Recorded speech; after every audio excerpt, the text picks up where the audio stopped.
Hey, yo, what's up with it? This your boy Young Bleed, letting y'all know we finna come through and make it do what it do on the I Only Touch the Greatest podcast. You heard me? Uh, what's one life lesson that the music industry has taught you so far? All right, take care of your business, man. Stay on top of your paperwork and your paper trail.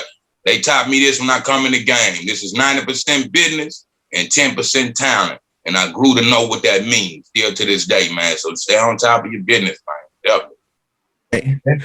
And also, I wanted to give to Preserve, because I felt like you was like the first New Orleans, but then you was like the first artist like that actually like who actually been signed artists on Strange Music. Like, how was that working, and doing the, another version of how you do that there? Like, how was it being on Strange Music?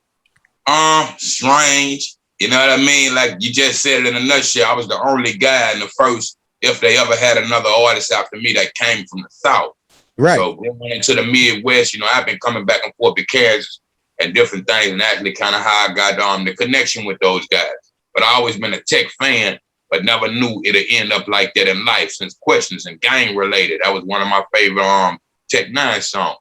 So on the strength of Dave Weiner, that was one of the original guys at Priority Records. He became vice president at Strange, and in my time of searching for contractual type of situation, that kind of fell in the gaps, and he had a place for me. And he turned me on them guys and welcomed me back to Kansas City and into Strange. But Preserve, shouts out to Soren Baker. I did a Preserve album, and for the first time I did a book called The Making of Preserve. You know what I mean? For those that's not familiar with Soren Baker, he has a podcast that's out right now worldwide, broadcasting out of LA. But I want to say went on before me. He had a series of books called I'm the White Guy that I think Jay-Z was his first book. Then eventually The Game, N9ne, and Glasses Malone. I was the fifth rapper he did a book on. There's our guy, Glasses Malone. Right. Which we had we had to interview them. Okay, right on. Yeah, Glass is a good guy, man. We talked in the past. We got yet to do a record together, but yeah, I done read y'all, we've been on that phone with each other. So shouts out to Glass. Absolutely. Yeah, great guy. I used to be an A&R, and I worked with him like 3 or 4 times back in the day. And then remanifested that chance to get him on the show and do a podcast with him. So right on. Yes, sir. Good guy. Hey, what's your favorite sports franchise? I hadn't been so into it lately. I'm old school, but I'm a Saints fan for beginners. You know what I mean? Before that, when I was a kid, it was Tony Dorsett and the Dallas Cowboys, and eventually Walter Payton and the Chicago Bears. I played running back as a kid, and I've always been small and postured. So I always, like to run the ball.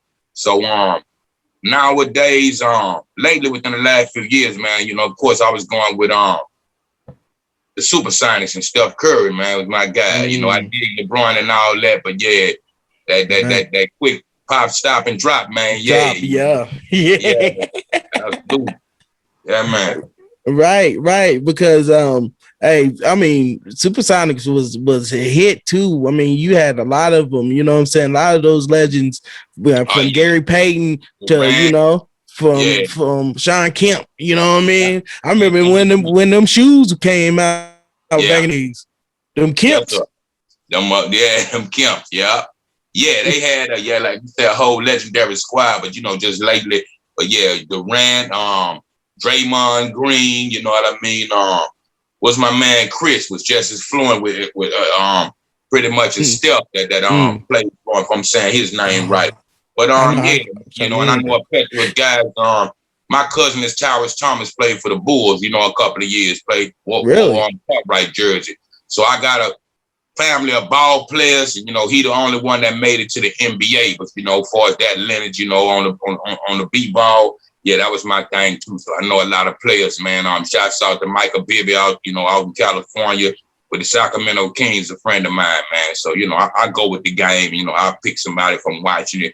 But I'm a lab rat, always on the road, so I stick my head in and out of it lately. You know what I mean? And I'm a big fan of Bibby because he was originally a Vancouver Grizzly. Yes, sir. Okay, right now. Look, y'all almost could be brothers that I'm looking at you, Ryan. Y'all kind of looking like you and Bibby. Yeah, Hey, he do for real. Yeah, he like Mike Bibby, man. Yeah, a little Yeah. bit. Well, just a Canadian version. The Canadian version of Mike Bibby, man. That's you from now on, man. Right. Yes, sir. Right.